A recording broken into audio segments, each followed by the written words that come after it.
The cleanup from South Bend 150 well underway right now, and after an estimated 60,000 people visited the city's birthday celebration, a lot of people are wondering, will they ever do anything like that again?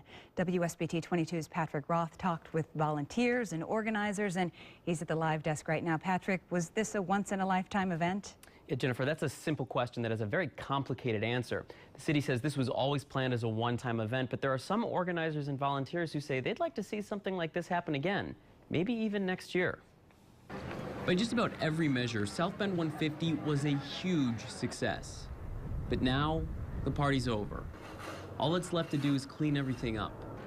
But a lot of people who turned up over the weekend are wondering, if 150 years gets a big party, why not celebrate 151 years, too? Talk to all the volunteers. I mean, we'd love to do it again, but it was a lot of work. You probably weren't talking to the organizers when you heard that one, because I think a lot of us are tired. Well, I'm up for doing it again next year. Oh. I'm up for doing it again next year. Okay, so obviously South Bend won't be celebrating its 150th birthday again next year.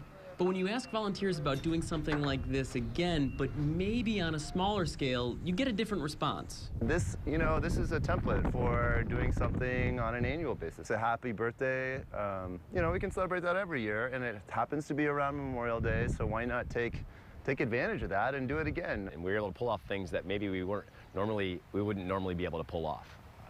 So I don't think we'll see anything like SB150 again, and that's kind of the idea. As the city points out, South Bend 150 was always planned to be a one-time event.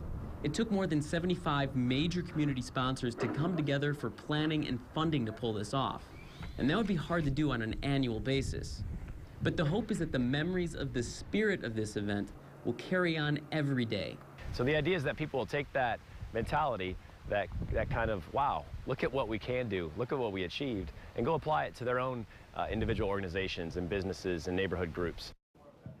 Now, another thing that the city points out is that a lot of the elements of South Bend 150 were based on ideas that they've already done, like the Taste of Michiana and Sounds by South Bend. So in a way, you already have these kind of events on a smaller scale. But for right now, there's nothing specifically in the works as a kind of mini South Bend 150. At the live desk, Patrick Roth, WSBT 22 News. All right.